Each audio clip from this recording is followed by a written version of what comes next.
So we're gonna be making some resin coasters with pressed flowers. I'm gonna be using Total Boat resin. This is one of the resins I use all the time. So I'm gonna put in part B first, and then part A. Part A is pretty thick, so I want it on the top layer.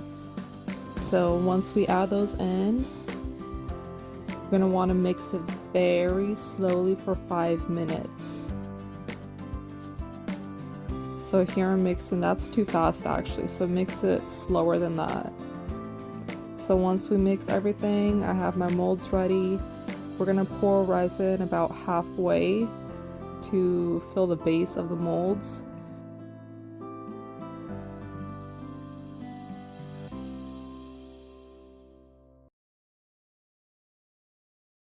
So once those are filled, before we add the pressed flowers, I'm spraying it right here with some rubbing alcohol.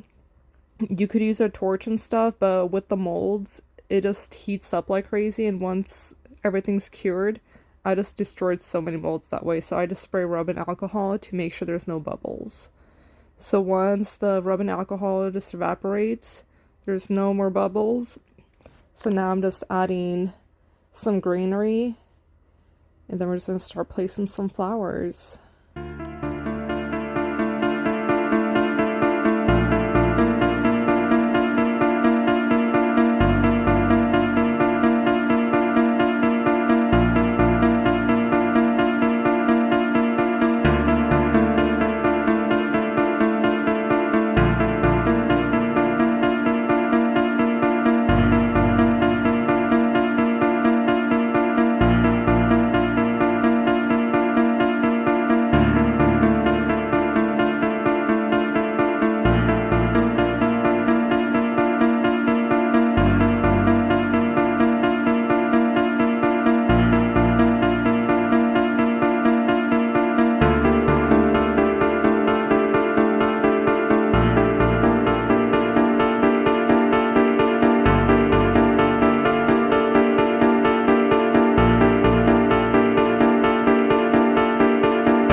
So I let it cure, so the first layer is already all set.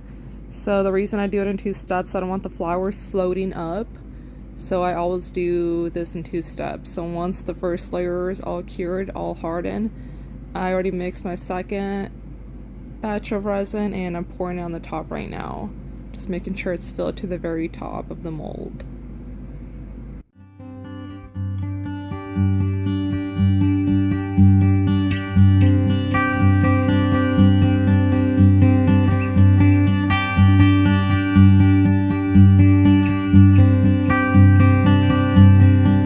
So the molds are all filled now. Now I'm spraying some rubbing alcohol again on the very top layer to make sure there's no bubbles. Once, I did not record it, I forgot to. Once I let the rubbing alcohol evaporate, I came in with a torch and just very lightly, very fast, just kind of touched them up, make sure there's no bubbles at all. Make sure you wait for the rubbing alcohol to fully evaporate or it'll just flame up like crazy, so be careful. So now they're fully set. I waited a day. Now I'm just pulling them out of the molds. This is my favorite part.